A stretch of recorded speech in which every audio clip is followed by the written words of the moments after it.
Biscuit C for teacher నమస్కారం. Chocolate. ఓటేసేయండి. నమస్తే teacher. మళ్ళీ ఎలక్షన్ లో నిలబడ్డాను, మర్చిపోకుండా ఓటేసేయండి. స్కూల్ పైకప్పు కారుతోందని మీకు ఎన్నిసార్లు చెప్పినా మీరు బాగు చేయించలేదు. ఇప్పుడు ఓట్లు అడగడానికి వచ్చారు. 10 సంవత్సరాలు ఎమ్మెల్యేగా ఉన్నారు. మీ నియోజకవర్గానికి ఏం మేలు చేశారు?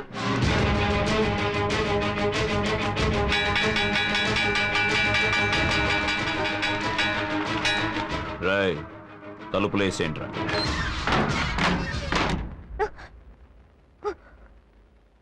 ఏమే, నువ్వు వేసే ఒక్క ఓటుకి నేను మొత్తం సాధించినవని చెప్పాలా? చెప్తా, లిస్ట్ రాసుకో. 16 కొంపలు కూల్చాను, 10-15 హత్యలు చేశాను, ప్రజల డబ్బు 2 కోట్లు కొల్లగొట్టాను, 200 ఎకరాల గవర్నమెంట్ భూమిని నా పేర రిజిస్టర్ చేయించుకున్నాను. ఇందులో దెబ్బతిన్న వాళ్ళు 200 మంది, ఊరోదులు పారిపోయిన వాళ్ళు 300 మంది. ఇది కాకుండా నా విరోధులు 30 మందిని లేపేశాను, అందగత్తెలు 10 మందిని. ఇదే నువ్వు అడిగిన నా 10 ఏళ్ల సాధన. ఈ ప్రశ్నలు అడిగే పని నీ పిల్లలతో పెట్టుకో. నన్నడిగేవనుకో, మంటల్లో మసి చేసి విభూదిగా పెట్టుకుంటా. మీ టీచర్ అడిగిన ప్రశ్నకి వివరంగా సమాధానం చెప్పా. తప్పకుండా నాకే ఓటేస్తుంది, మర్చిపోకండి. మర్చిపోకూడదు. మన వాళ్ళందరినీ నేను కోరుకునేది ఏమిటంటే, అందరూ బాగా అలసిపోయి ఉంటారు కనుక ఫుల్లుగా తాగి మూసుకొని పడుకోండి. అన్నయ్య, మనం ఇంతవరకు 40 లక్షలు ఖర్చు పెట్టాం. అందులో 3 లక్షలు పోస్టర్స్కే ఖర్చు అయ్యాయి. కానీ వాళ్ళు ఇంతవరకు ఒక్క పాంప్లెట్ కూడా పంచిపెట్టలేదు. అది మాత్రమే కాదన్నా, మన పేరు లేని గోడే లేదు. వాళ్ళు కనీసం గోడ మీద గీత కూడా గీయలేదు. ఇంకా నువ్వు మాట్లాడకూడదు. అయ్యా, మీరు వెళ్ళని సందు లేదు, దూరని ఇల్లు లేదు, చూడని మనిషి లేడు, అంతెందుకు పట్టుకోని కాళ్ళు కూడా లేవు. అలాంటప్పుడు ఈయన ఎదిరించి ఏ ధైర్యంతో నిలబడుతున్నాడు వాడు? ఏమన్నా రే అంటావు? అయ్యా, మిమ్మల్ని ఎదిరించి వాడు ఏ ధైర్యంతో నిలబడ్డాడండి? ఉట్టికెగరలేనమ్మ స్వర్గానికి ఎగరాలనుకున్నట్టు వీడు నన్నేమీ చేయలేడురా. పోయిన ఎలక్షన్స్ లో 1 లక్ష ఓట్ల తేడాతో గెలిచాను. ఈ ఎలక్షన్స్ లో మొత్తం 3 లక్షల ఓట్లు నాకే. అన్నా అన్నా, తెల్లదోనే బాంబు వేసేసాడన్నా. అంతా అయిపోయింది, కొంప మునిగిపోయిందే. మీరు ఓడిపోవడం ఖాయమన్నా. ఏంట్రా వాగుతున్నా? నేనేం వాగట్లేదన్నా. ఆ టీవీ చూసి ఊరే బొగ్గుమంటోంది. వెళ్ళండి అన్నా, వెళ్ళి టీవీ చూడండి. ఇకపైనే అసలు పని మొదలవుతుంది.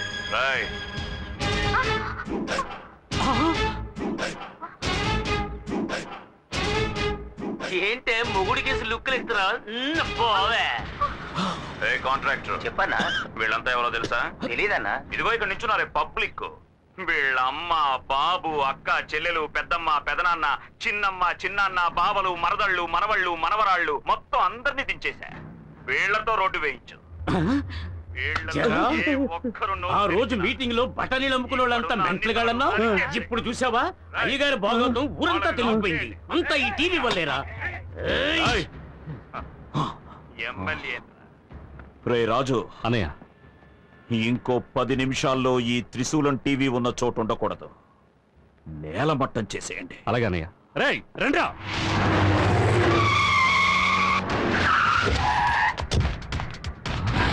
త్రిశూలం టీవీ కొత్త చిరునామా నంబర్ 10 రాజీవ్ నగర్. ఇక్కడ జరిగిన గొడవకి ఆ దుర్మార్గుడు భుజంగమే కారణం. నేను నిఖార్సైన వాణ్ణయ్యా. ఈ దేశ ప్రజలకు ఏదైనా మంచి చేయాలనుకుంటున్నాను. నా కడుపు రగులుతోందయ్యా. నా ఉసురు తగిలి వాడు ఏదో ఒక రోజు ఖాళీ మాడి మసైపోతాడు, నాశనం అయిపోతాడు. అన్నయ్య, లైవ్ లో చూపించి పరువు తీసుకున్నాడు రా. ఏం పీకుతున్నావు అక్కడ? అడ్రస్ మార్చేశాడు అన్నయ్య, వెతుకుతున్నాను.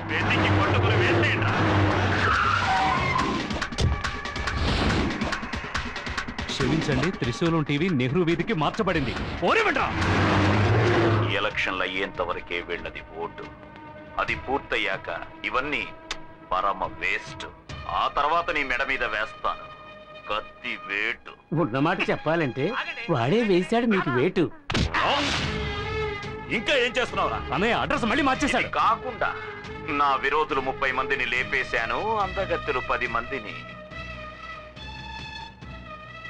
దుర్మార్గుడా, మంటల్లో మసి చేసి విభూదిగా పెట్టుకుంటా. తను కేవలం తీగలాగితే దాంతో మీ డొంకంతా కదిలిపోయింది. అయితే ఒకటి, తాను మిమ్మల్ని అవమానించడం కోసం అలా అడగలేదు, కెమెరాకు సూట్ అయ్యే ప్రశ్నలే అడిగింది. మీరు కొంచెం మేకప్ తో వెళ్ళి ఉంటే బాగుండేది.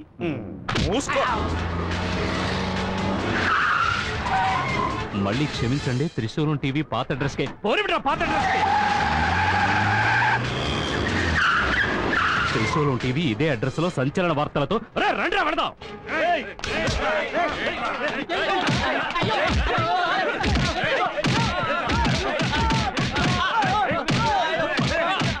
రేయ్, ఇవన్నీ చూపిస్తూ మా బండారం బయట పెడతావా? వదులుతామంట్రా, మీ అందరినీ నరికేస్తా. ఇదంతా లైవ్ లో వస్తుంది. అన్న ఎన్నో హత్యలు చేశాడు, అందులో ఇది కూడా ఒకటి అవుతుంది. ఏందో పట్ట చూస్తాడు చెంకొయ్యా. మూర్తి గారిని వదలమన్నా. రేయ్, వాడిని వదిలేంట్రా. రేయ్, నీకే చెప్పేది. శంకర్ని వదలమనరా. ఆ కోట్లింగాన్ని కూడా. కోట్లింగాన్ని వదలమనరా. రేయ్, వాడిని వదలంట్రా. వదలంట్రా. రేయ్, నువ్వు ముందా ఈశ్వరుని వదలరా. వారికే చూస్తావేంట్రా? వదలమంటున్నానుగా, వదలు. అన్నయ్య, ఇక్కడ జరుగుతుంది నీకెలా తెలుస్తోంది? డైరెక్ట్ గా చూస్తున్నాడు చెప్తారా? నేను మాత్రమే కాదు, ఊరంతా చూస్తున్నారా. ఏమంటున్నావు అన్నయ్య? లైవ్ లో వస్తుంది ప్రత్యక్ష ప్రసారం. పోరా.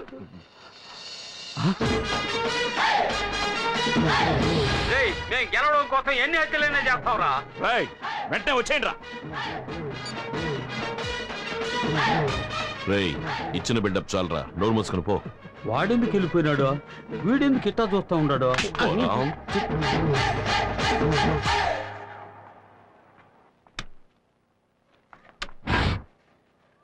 ఇండిపెండెంట్ అభ్యర్థి శివలింగం 17 ఓట్ల మెజారిటీతో ముందంజలో ఉన్నారు. నియోజకవర్గంలో రామ్మూర్తి 5,000 ఓట్ల మెజారిటీతో ముందంజలో ఉన్నారు. ఆత్మకూరులో భుజంగం 28 ఓట్ల ఆధిక్యతతో ముందంజలో ఉన్నారు. ఇప్పుడే అందిన సమాచారం, ఇండిపెండెంట్ అభ్యర్థి శివలింగం 47 ఓట్ల ఆధిక్యతతో ముందంజలో ఉన్నారు. అభ్యర్థి భుజంగం 8 ఓట్ల తేడాతో ముందంజలో ఉన్నారు. పశ్చిమ నియోజకవర్గంలో సుబ్బారావు 8,000 ఓట్ల మెజారిటీతో ముందంజలో ఉన్నారు. ఎన్నికల ఫలితాలు ఇప్పుడే అందిన సమాచారం. ఆత్మకూరు నియోజకవర్గానికి జరిగిన ఎన్నికల్లో భుజంగం 10 ఓట్ల మెజారిటీతో గెలుపొందారు. ఆయన సమీప అభ్యర్థి శివలింగం ఆఖరి నిమిషం వరకు ముందంజలో ఉండి చివరకు 10 ఓట్ల తేడాతో ఓడిపోయారు.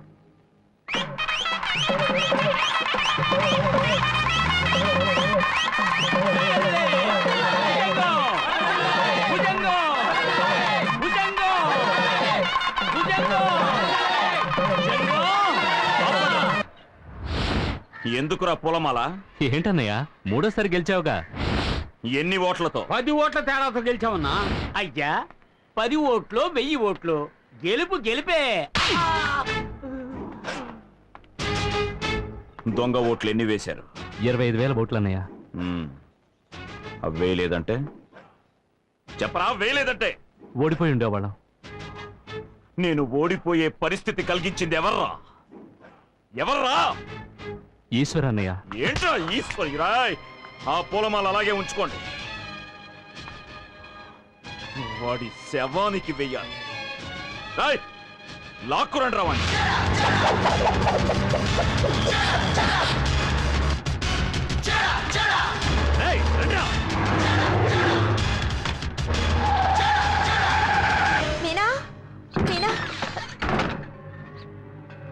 ఏంటన్నపూర్ణ అంత కంగారుగా ఉన్నావు? ఆ ఎమ్మెల్యే గడు మళ్ళీ ఎన్నికల్లో గెలిచాడు. ఎప్పుడు మా ఇంటి మీదకి వచ్చి పడతాడో అని భయంగా ఉంది. కాసేపు మీ ఇంట్లో ఉండెళ్తాను. దానికి ఇంతగా అడగాల? కావాల్సినంత సేపు ఉండు.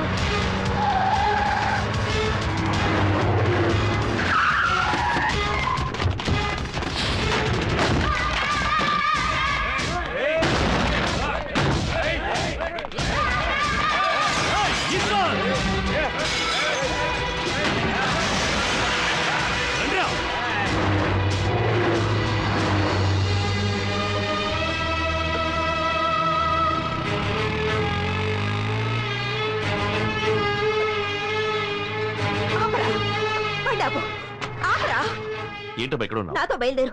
ఎక్కడికి? ఎన్నికలు పూర్తయ్యాక ఎక్కడికైనా నాతో వస్తానన్నావుగా. అన్నాను, అందుకని ఇలా ఉన్న నువ్వు పాడంగా ఇంకేం మాట్లాడుకు, నాతో బయలుదేరు. బట్టలైనా మార్చుకొస్తానమ్మా. ఏం అక్కర్లేదు, పద పదం. పోనీ. ఎక్కడికమ్మా? శ్రీశైలానికి. శివ శివ శివ శివ శ్రీశైల క్షేత్రం ఈశ్వర నిలయం ముక్తికి మార్గం కైవల్యధామం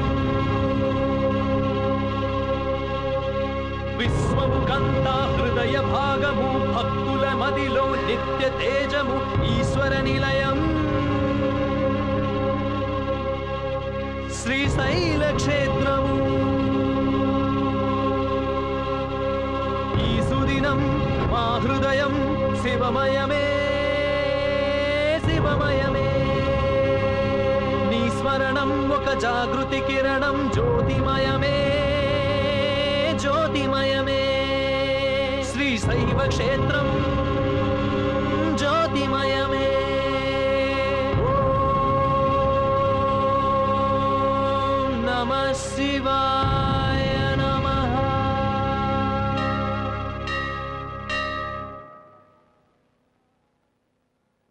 రా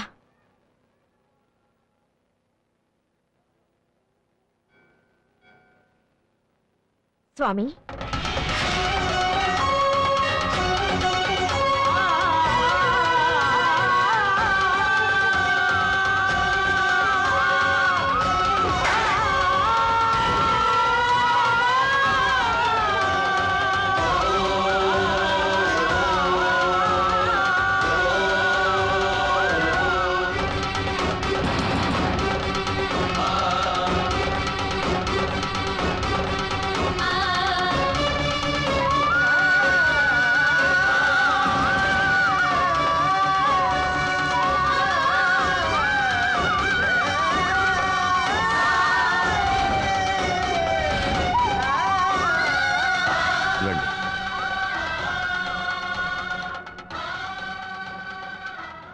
స్వామి, మీరొచ్చు మా అబ్బాయిలానే ఉన్నారు.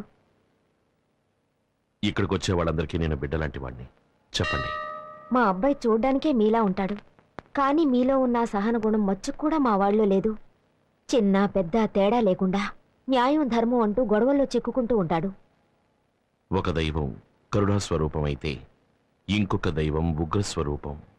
దేవుళ్లలోనే ఇన్ని తేడాలున్నప్పుడు మనుషులు ఒకేలా ఎలా ఉండగలరు? నేనలా అనుకోలేకపోతున్నాను స్వామి. నా భర్త అర్ధాంతరంగా చనిపోయారు. ఆయన చావు సహజమైంది కాదు. వీడిలా ప్రతి సమస్యలోనూ తలదొచ్చడం వల్లే దుర్మార్గులు చంపేశారు. అసలు ఆయన చావుకి కారణం కేవలం కోపం, ఆవేశమే. ఏంటమ్మా ఇవన్నీ చెప్తావు? నువ్వు ఊరుకోరా. ఏ ఆవేశం కోపం మా ఆయన్ని చంపేశాయో అదే ఆవేశం కోపం వీడికి కూడా వచ్చేసాయి స్వామి. నా భర్త నాకు దూరం అయినట్టు నా కొడుకు కూడా నాకు దూరం అయిపోతాడేమోనని భయంగా ఉంది.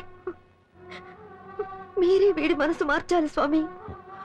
కొంతమందికి చెప్తే అర్థమవుతుంది, కొందరికి అనుభవిస్తేనే అర్థమవుతుంది. మీ అబ్బాయి ఏ కోవలోకి వస్తాడో నాకు తెలియదు. మీ అబ్బాయితో నేను కొంచెం విడిగా మాట్లాడచ్చా? అందుకే స్వామి వీడిని తీసుకొచ్చాను. ఒరే, వెళ్ళి స్వామీజీతో మాట్లాడు. ఏంటమ్మా నువ్వు? పోరా.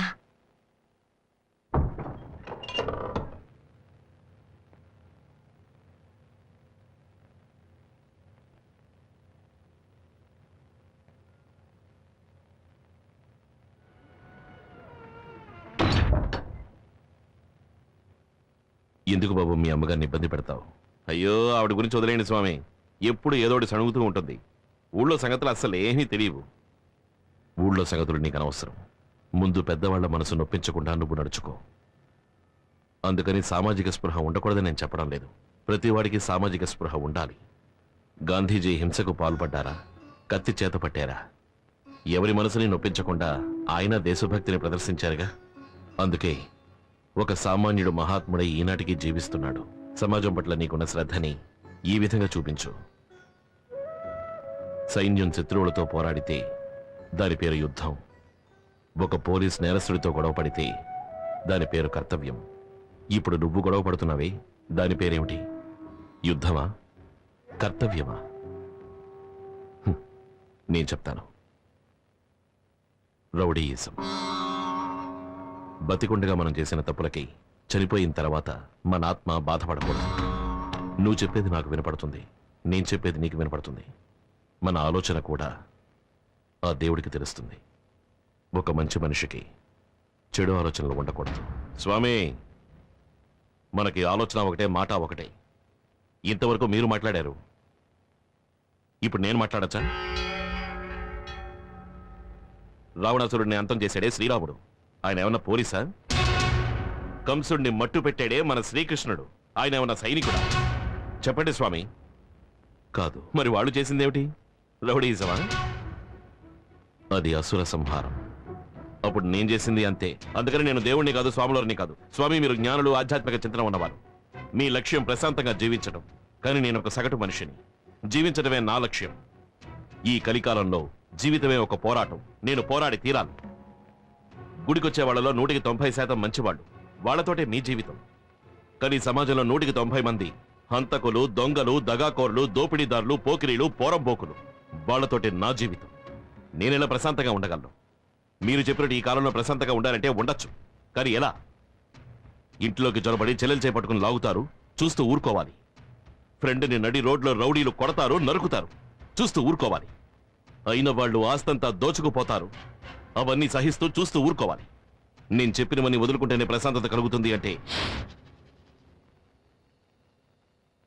ఆ ప్రశాంతత నాకు అనవసరం. అనుభవించిన వాడు చేసే ఉపదేశానికి, అనుభవించని వాడు చేసే ఉపదేశానికి చాలా తేడా ఉంది. సరే, మీరు దేవుణ్ణి నమ్ముతారుగా? దేవుడి ఆశీస్సులు, కృపా కటాక్ష వీక్షణాలు మీకున్నాయిగా? అంతెందుకు, మీకు శక్తి ఉందని ప్రజలు నమ్ముతున్నారు కదా. అది నిజమే అయితే 3 మాసాలు 90 రోజులు నా స్థానంలో మీరుండండి, మీ స్థానంలో నేనుంటాను. మీ స్థానంలో నేనుండడం గొప్ప విషయం కాదు. 3 మాసాలు అక్కడ నుండి వచ్చిన తర్వాత మీరు ఏమైనా చెప్పండి. సహనంతో ఉండమంటే సహనంగా ఉంటాను, తిట్టద్దు అంటే తిట్టను, కొట్టద్దు అంటే కొట్టను, నించోమంటే నించుంటాను, కూర్చోమంటే కూర్చుంటారు. అంతెందుకు, చచ్చిపోమంటే చచ్చిపోతాను. ఇది మీ మీదొట్టు.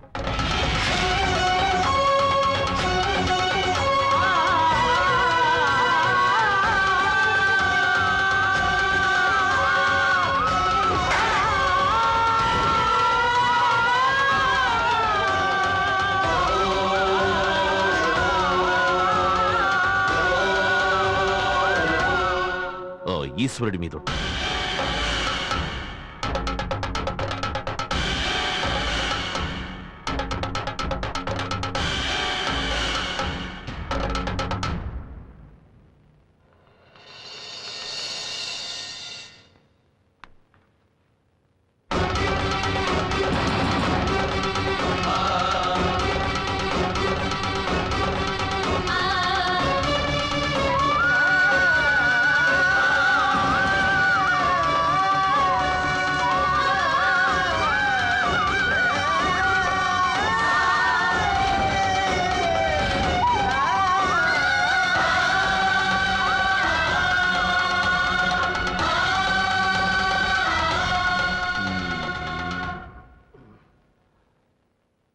వెళ్ళి బయట ఉన్న మీ అమ్మగారిని పిలుచుకురండి. ఏంటి అలా చూస్తున్నారు? ఇంకో 3 నెలల వరకు ఆవిడ మీ అమ్మగారు. వెళ్ళండి. అమ్మా, స్వామీజీ పిలుస్తున్నారు, లోపలికి రండి. నన్నెప్పుడు ఏకవచనంతో పిలిచేవాడివి, స్వామీజీతో మాట్లాడిన 5 నిమిషాల్లో నీలో ఎంత మార్పు వచ్చేసింది. స్వామీజీ మహిమ. రా.